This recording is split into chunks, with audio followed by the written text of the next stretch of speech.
What's up, guys? Welcome back to the Skeptic and the Scaredy Cat. I'm Scott. And I'm Jack. And today we're going to read you some ghost stories.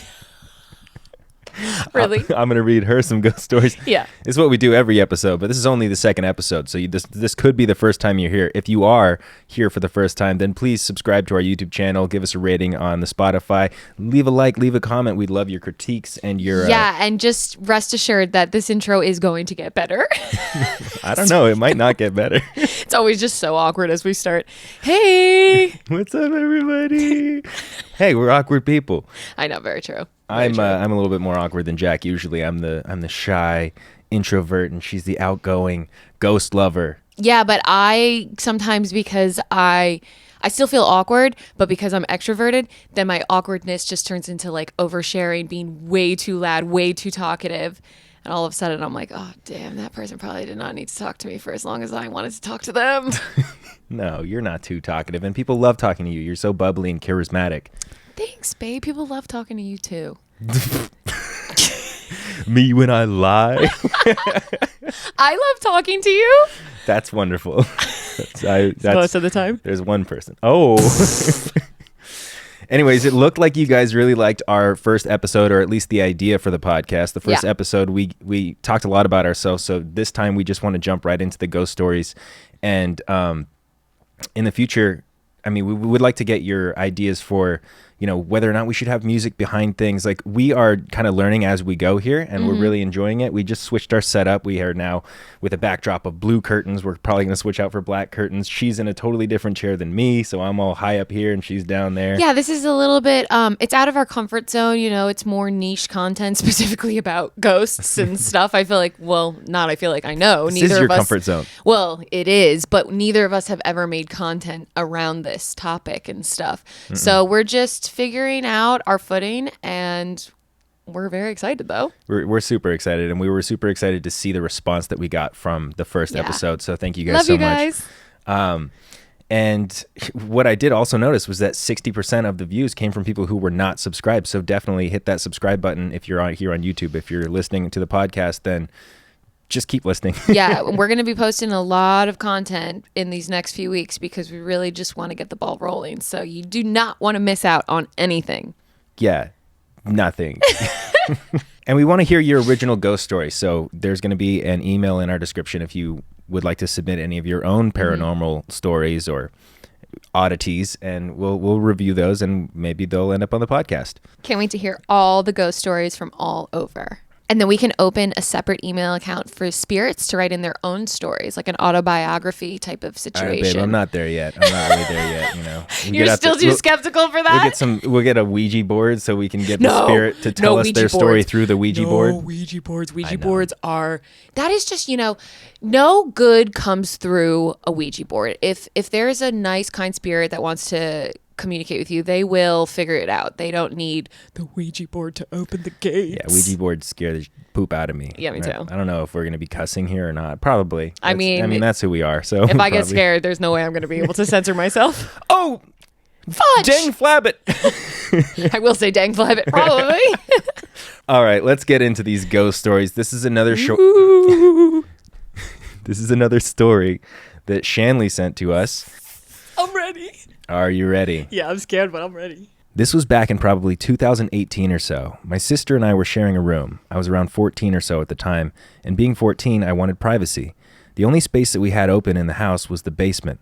The entire basement was around the size of a small bedroom, less than 150 square foot. Side note, when we first moved in and cleared out the basement, there were dozens of old pictures on brown film strips and old trinkets, so you know, already weird.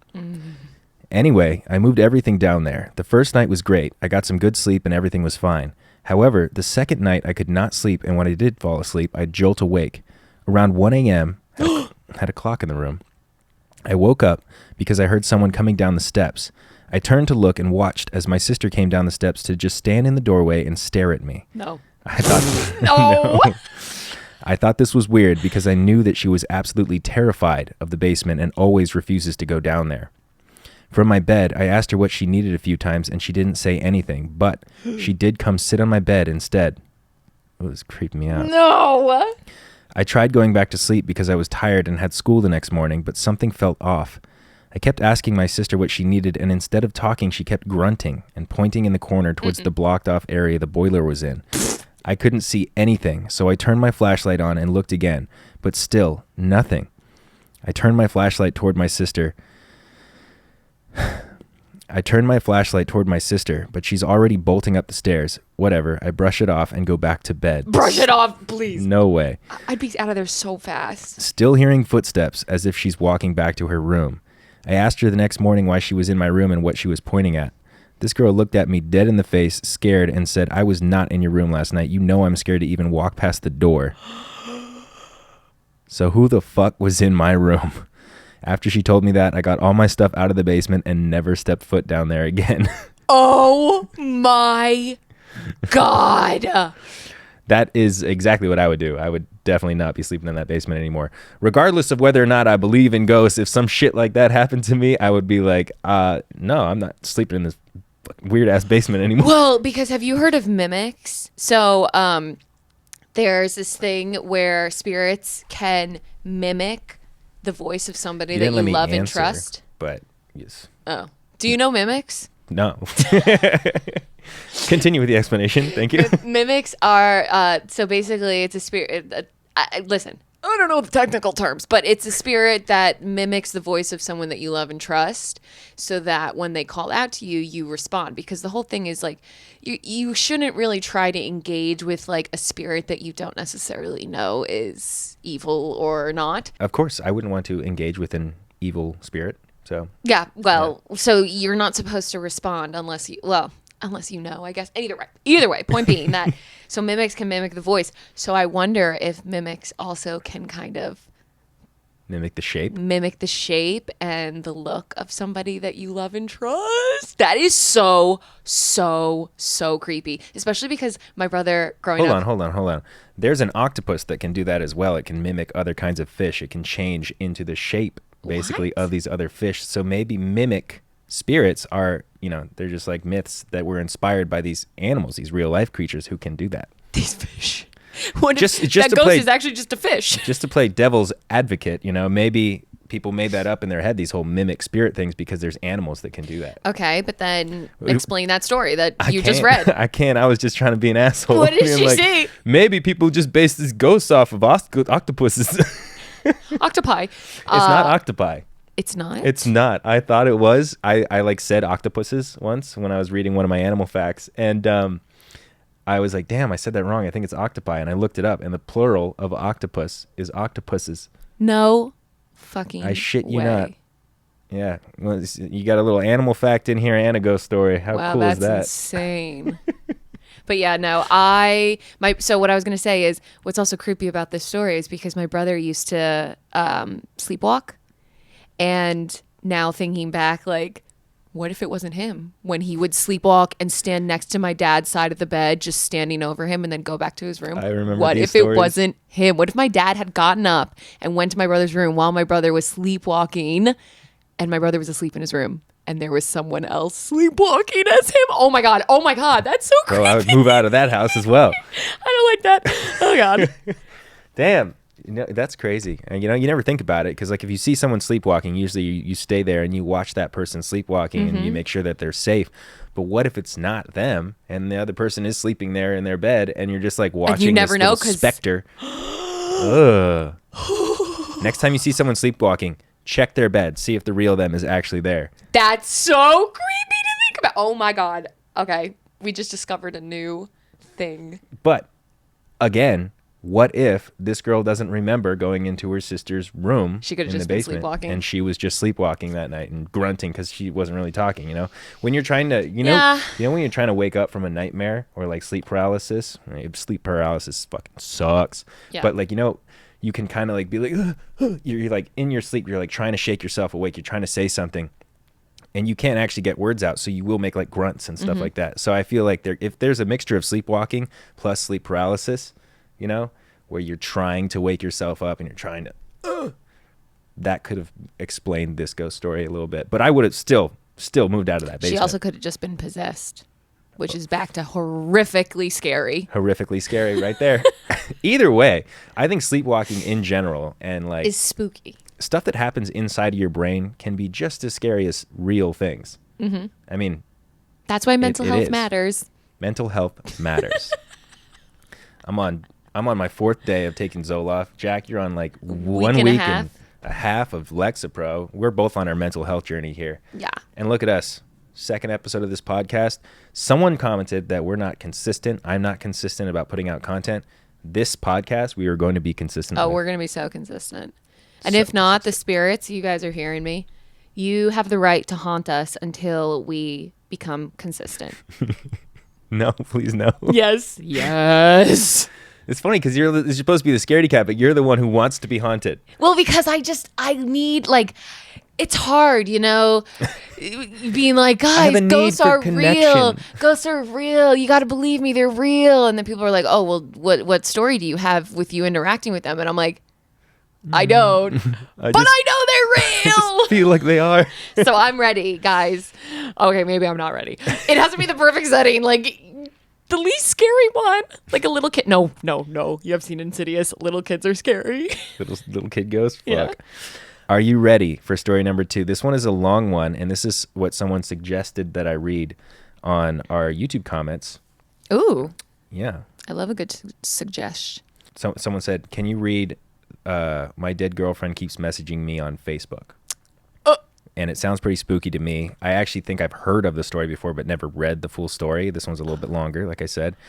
And this is from Nate's W on Reddit, and this is from 10 years ago. Oh, boy. And 10 years ago, shit was spookier than it is now. Yeah, well, anything from years ago, it just makes it sound spooky. Right? Okay, so here we go. This is, my dead girlfriend keeps messaging me on Facebook. My girlfriend Emily died on August 7th of 2012. I just received another message, and it's worse than the others. She was involved in a 3-car crash driving home from work when someone ran a red light. She was dead within minutes at the scene. We had been dating for 5 years at that point. She wasn't big on the idea of marriage. It felt archaic, she said. Gave her a weird vibe. But if she had been, I would have married her within 3 months of our relationship. She was vibrant, the kind of girl that would choose dare every time. She was always happy when camping, but a total technophile too.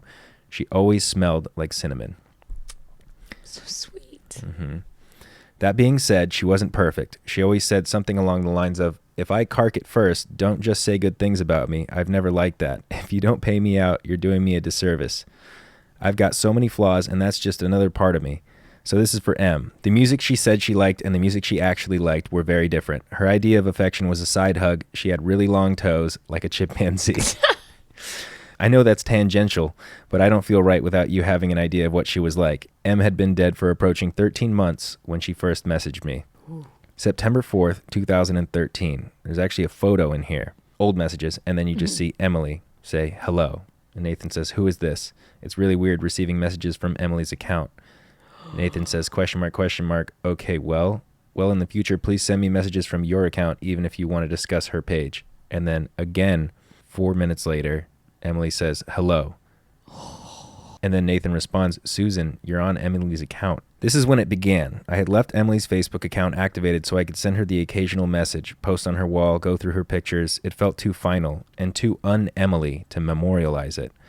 I share access with her mother, Susan, meaning her mother has her login and password and has spent a total of 3 minutes on the account, or total on a computer. After a little confusion, I thought it was her. Emily again on November 16th, 12:51 p.m. Hello, let's hit up blank rail this Sunday. Nathan responds, who the fuck is this? Yeah. Emily says, the wheels on the bus. Nathan says, please tell me who you are. I had received confirmation from Susan that she hadn't been on M's profile since the week of her death. M knew a lot of people, so I thought it was one of her tech-savvy friends fucking with me in the worst possible way. That'd be so fucked up. There's more photos here, and it says the pictures she tagged herself in. So there's like random photos posted on her Facebook page where she, on the account, has tagged blank spaces behind the person in the photo. As herself? As herself. Around February 2014, Emily started tagging herself in my photos. I would get notifications for them, but they'd normally be removed by the time I got the picture. The first time I actually caught one, it felt like someone had punched me in the gut. She would tag herself in spaces where it was plausible for her to be, or where she'd usually hang out. I've got screenshots of 2 from April and June. These are the only ones I've been able to catch, so they're a little out of the timeline I'm trying to write out. Around this time, I began to lose sleep. I was too angry to sleep. She would tag herself in random photos every couple of weeks. The friends who noticed it thought it was some fucked up bug. I found out recently that there have been friends who have noticed and didn't say anything about it. Some of them even removed me from their Facebook friends list. At this point, you may be wondering, why didn't you just kill your Facebook profile? I almost wish I did. On days when I can't get out there, it's nice to have friends to chat with. It's nice visiting M's page when the little green dot isn't next to her name. I was already socially reclusive when M was alive. Her death turned me into something pretty close to a hermit, and Facebook and MMOs were/are my only real social outlet. Nathan messages Emily, why are you doing this? Why do you keep tagging her? I sent what I assumed was M's hacker a message. Emily responds, hello. And then an hour later, hello, hello. Ooh. And then 10 minutes later, hello. Nathan responds, this is actually devastating. I don't know why you enjoy doing this. Emily says, oh my God, cinnamon-scented candles. Nathan said, go to hell. And then Emily said, why are you doing this? It wasn't until a few months after going through these chats that I discovered that she was recycling my own words as well. My response seems kind of lackluster here. I was intentionally providing her/him with emotional bait. This is actually devastating. To keep them interested in their game. I was working off the assumption that the kind of person who would do this is the kind of person that thrives off of the stress of others. I was posting in tech forums trying to find a way to find this person, contacting Facebook. I needed to keep them around to gather evidence. I had even changed the password and security details several times. April 16th, 2014, I received this. We should make our own jam. JFC, Samantha. Nah, different. No chance of passing. No chance of passing. How many? Garage side door. Side. I, asterisk. No chance of passing. What? I don't know what that means, but it sounds like that little ghost toy. Yeah. The app that like you ask it questions and then you hear And it like just spits out like random words. Mm-hmm. Yeah. Now jump forward to April 29th. Emily says, baked beans on toast. I don't know. I just said, yo, ask Nathan. Nathan. Nathan. Nathan. Nathan responds, I don't know what's happening. I don't know how you're still doing this. Please stop. Emily responds, please stop. I don't know what's happening. Oh. I hadn't discovered any leads. Facebook had told me the locations her page had been accessed from, but since her death, they're all places I can account for. My house, my work, her mom's house, etc. That's crazy. That's crazy. It's like they can like track IPs and show you if it's like logged in from Arizona or something, but it's like literally showing where that she's logged she in. would have logged in. Yeah. My response here wasn't bait. Yo, asked Nathan was an inside joke that's too lame worth explaining, but seeing her say it again was absolutely fucking crippling. My reaction in real life was much less pretty. Her last few messages have started to scare me, but I wouldn't admit until this point. May 8th, 2014. I don't even have words for this. Oh boy. Oh boy. Oh, I'm scared. I, asterisk, I, asterisk, -12, -15. 20 minutes later. My jumper's in the dryer and it's really cold out. Really cold out. Cold. I just got the chills. It's cold in here too. Hello? Cold. Nathan, please stop. I, asterisk, cold. Freezing. Oh my god. I don't know what's happening.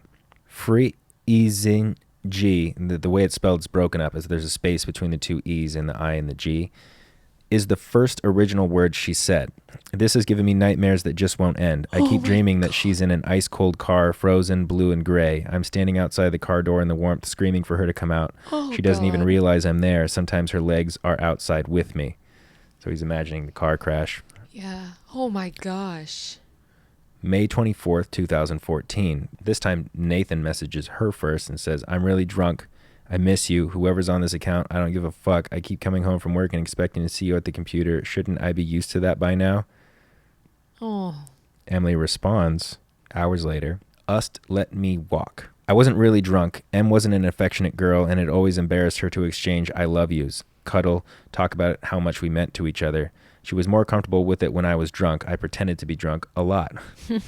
Her reply is what prompted me to finally memorialize her page, thinking it might put an end to this. It might seem innocuous to her previous message. It's from an old conversation where I was trying to convince her to let me drive her home from a friend's house.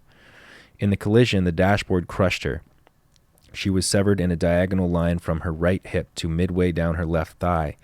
One of her legs was found tucked under the back seat. This is from when it happened. Hey, you on your way home, Emily?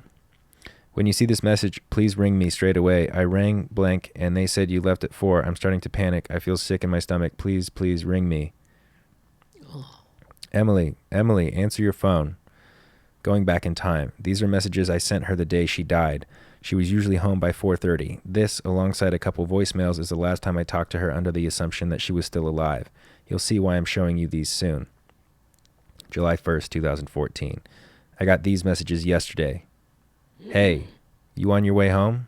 Emily, when you see this message, please ring me straight away. Please stop. I rang blank and they said you left at 5. I'm starting to panic. Please stop. Cold.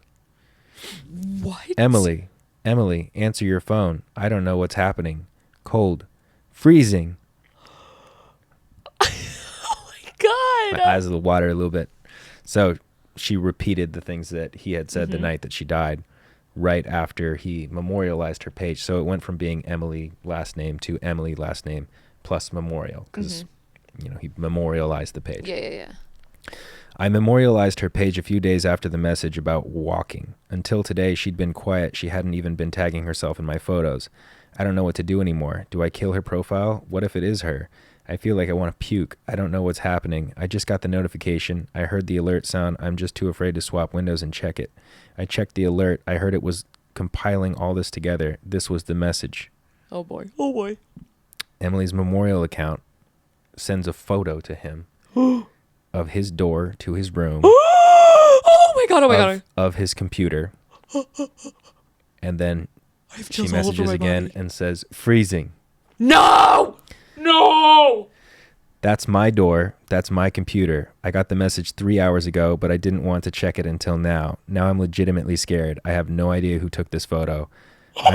I'm on my tablet in my garage, zen for now, going to drive to friends, forgot to open the garage door in my panic, so building up the nerve to get out to do that now.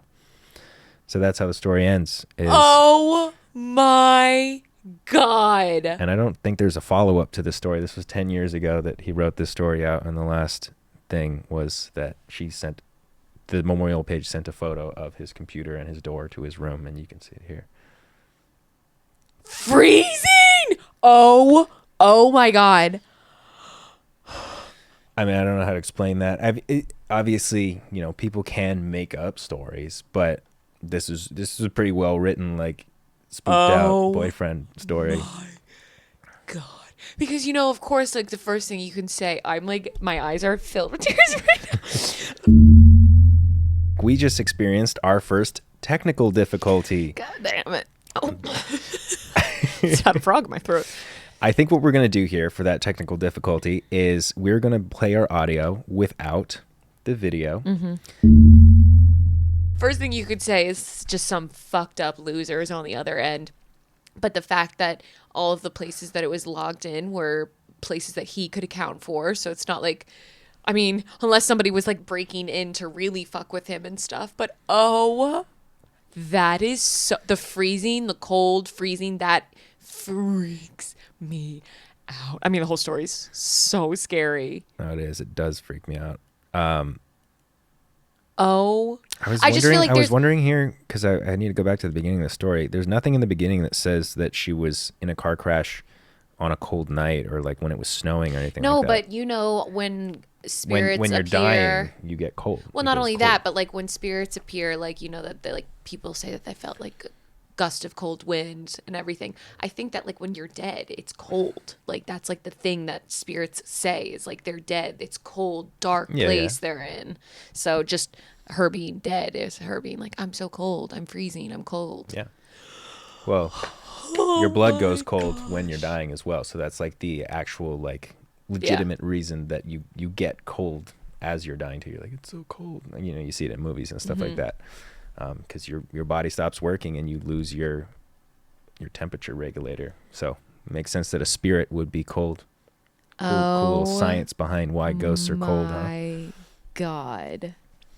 That's the picture just is the nail in the coffin. Like if you guys are listening to the podcast, you won't be able to see the photos, but in the video, I'm going to put the screenshots up there. The screenshots make it quite a bit scarier because they just have this like old ghost movie sort of look to them. Yeah. They're kind of grainy and From stuff. 10 years ago. And it's, it's like they're not good photos. They're like The fact that he never updated. never updated. Yeah. Where the hell did he go? What happened to him and Emily? The only I could see this, like to try to explain it. Not that we need to try to explain it. We can just relish in the fact that it's a creepy story. I love that. It's a nice creepy story. But the only way that I would explain it is, or could potentially explain it, is he made it up. One. Mm-hmm. He could make it up for, Reddit clout or But for fun. To be fair, if he really does have a fiance that passed away, that would be so fucked up to like use her story. Well, he didn't have a fiance that Our girlfriend. because she was totally against the idea of marriage. He would have. That's the part you held on to. He would have proposed to her in the first 3 months of their relationship. Right. Okay, so Yeah. girlfriend, very serious girlfriend. Mm-hmm. I feel like making her into some spooky ghost story after she passes is definitely not what somebody would do. No. The other option would be that he mentally broke and started to act as two people, kind of split, and he was messaging himself. Whoa. I don't know. You should be a detective. That's crazy. I don't know. I'm just like, thinking of other things that He could has have no happened. idea that he's actually messaging himself back and then forgetting and turning back into his personality Yeah. and remembering. Yeah. Exactly. Schizophrenia. That could be it, but I think it was Emily. I think it was Emily. I And think honestly, I'm most taking notes. realistically it's made up. I'm taking notes because if I go before you, I'm better be check sending your some weird DMs. cryptic messages. Check your Instagram DMs, babe. Are you talking to other girls? Phrasing. I'm cold. I'm gonna write, "You're gonna be cold." I'm like asleep, but the blanket's like pulled over all the way onto my side on the bed. I get a text message from you. I'm cold, and I'm like, oh my god, the blanket's not on her side of the bed. So I have to like move the blanket towards your side of the bed. That would be freaky. That'd be freaky. I am like, gonna haunt you. I'd be like, oh my god, but are you spooning me right now? Yeah.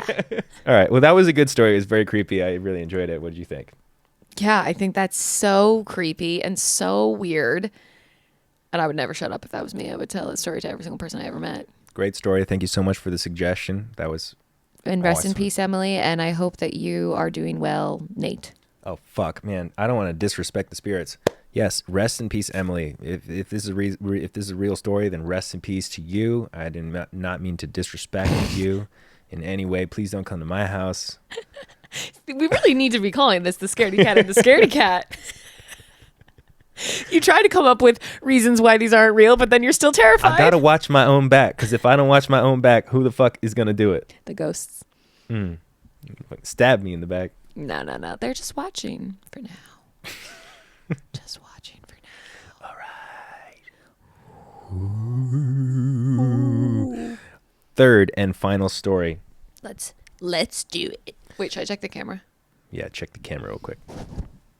And we're going to move on to our third story. Yes. Because, that was our natural conversation. I don't want to try and recreate it. That would be bogus. That would be fake. And Phony. I don't think that we would be able to really discuss it the way that we just discussed it, because we lost where we were, honestly. Yeah. Our camera has a 30-minute timer on it, I just realized, and I was worried about that, but we didn't check while we were reading that story. And We were too into it. Yeah, so we overshot by about 5 minutes of conversation, and that's a bummer. But where we left off was, let's get into our third story. Let's do it. This story is from Gemini Love CA. I know it sounds like something straight out of a movie, but it is 100% what happened to me about 24 years ago. I'm excited already. When I was still relatively newly married, my then husband and I moved into a townhouse-style apartment. The 2 floors of our apartment were on the second and third floors of the building, and the management office and the mailbox area was almost directly below us on the ground level. Important for later. Remember that. Mm-hmm.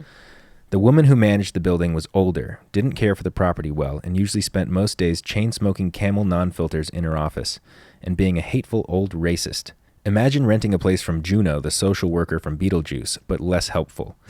She really resented what we had in the townhouse, claiming we lied about my being pregnant when we moved in because she didn't want to rent that unit to people with kids. Oh, boy. She also made a few disparaging remarks about my husband due to his race. She was a real peach, truly. Sounds like it. So after kiddo was born, I was a stay-at-home mother. Just busy keeping the house clean and the baby occupied without a car or local mom friends. After lunch, the kiddo needed a bath. Anyone who's fed a 9-month-old baby knows the mess that can happen. So I went upstairs and ran the tub. Soon I had the baby sitting happily splashing in one of those suction cup bath seats. Important to note, it's the middle of winter and we had no heat, an issue I'd been fighting Juno the landlord about for a while, among other maintenance issues, like my arcing ceiling fan or the garbage disposal that was held on with duct tape and leaked. We basically had to keep a space heater, or two, in every room to keep the chill off. I had taken one of the space heaters in the bathroom to keep the bathroom warm enough for bath time and had it sitting out of reach and splashing distance on top of the bathroom counter. I was standing in the bathtub getting ready to lift the baby out when all of a sudden the space heater started to rock back and forth when it had not been rocking before. I had this horrible feeling of dread as I looked at the heater, and I just reacted because I knew I couldn't get both of us out of the tub in time. I reached down to grab the baby seat, ended up pulling it up off the tub and dropping the baby over the side of the tub to the bathroom floor just as the heater got to the end of the cord. It thumped into the shower door, bounced off the edge of the tub, and landed on its side on the floor a couple of inches away where it shut off. It had auto shut off in case it got tipped over. When I looked over to the corner of the bathroom, that part of the room seemed to just get darker, like it was filling up with shadows. There was no smoke, no change in lighting, no windows, so no sun behind a cloud, etc. It was just darker. I also started to smell cigarette smoke, Camel non-filters, which I knew the smell of well from being in Juno's office all the time to get things fixed. The smell was so thick it made me cough and my chest ached, but I couldn't see any smoke haze. And I felt this overwhelming sensation of hatred and malice, like someone was standing there giving me a death glare. I grabbed the baby and a towel and ran downstairs. I was so freaked out I couldn't bring myself to go back up there, so I used some diapers from the diaper bag and kept the baby wrapped in the towel and cuddled up to stay warm. I stayed down there the entire rest of the day until my husband got home. Every so often, I'd look up the stairs at the bathroom, but I didn't want to take the baby up there, and I was afraid to leave him alone downstairs. Mm-hmm. When he asked me why the baby wasn't dressed, I told him about the heater and the smoke in the bathroom, and he went up to check, figuring it was yet another maintenance issue. There was no electrical issues, no damage to the outlet, no smoke, no cigarette smell. He put the heater back on the counter and turned it on, watched it for a few minutes, and it didn't rock, so it didn't rock itself off the counter earlier. He laughed it off, but later that day, we heard Juno's adult son downstairs near the mailboxes yelling his head off at people. And that's when we found out she'd had a massive heart attack in her office earlier that day, and he'd found her dead in her chair, with a Camel non-filtered still in her hand. Damn. Whoa. Wait, is that the end of the story? That's the end of the story. So the idea is that, it was her ghost spirit of anger towards the stay-at-home mother and her baby that knocked this thing off right after she died. Before she went to hell, she was like, I'm doing one last thing.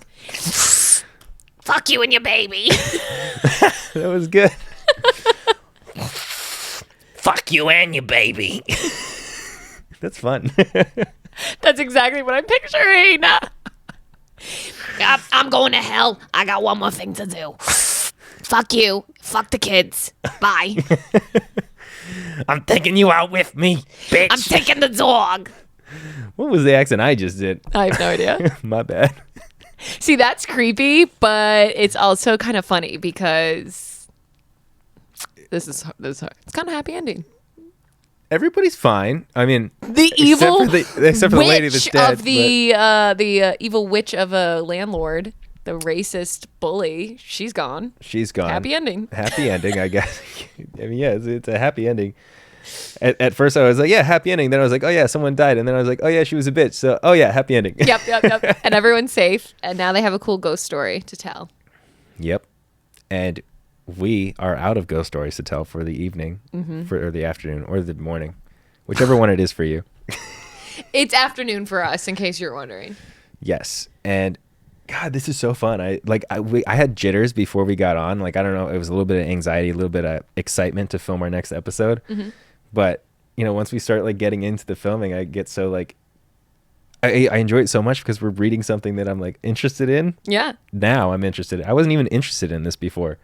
Now I'm like, oh, this is cool. Because you see the lore and there's never ending stories and hypothesize about ghosts. Like theories that you could come up with? What does hypothesize mean? I don't know. I'm just kind of making up words right now. I love that. Okay.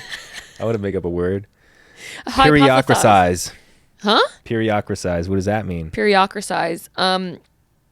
It's when you make theories up about your peers. Oh. Like, what the hell is Jay doing in his house right? What the hell is Jay doing in his room right now? Taking selfies. We just periocrasized. We made a conspiracy up about Jay, Our roommate. thinking that he is taking selfies right now. Hey, Jay, what are you doing? Oh, just taking a mirror selfie. Knew Nailed it. Anyways, guys, thank you so much for watching or listening to The Skeptic and the Scaredy Cat. Again, if you're still here, please leave a like, leave a comment, anything you'd like to see us do differently or next time. We would love to know. And Thanks for being here. We love you. we need a tagline, babe. Yeah, we do. We need something cool. No, Remember we want to do that Scaredy thing? that's Scott and Jack. Scott! Jack! Okay, so how would we do it? We'd be So like, you're watching The Skeptic and the Scaredy Cat with... thanks for watching The Skeptic and the Scaredy Cat. Okay, yeah, go. Thank you for watching or listening to The Skeptic and the Scaredy Cat. We'll see you next time. I'm Scott! And I'm Jack! Oh, your scream was better. We'll work on it. See you later, guys. Bye!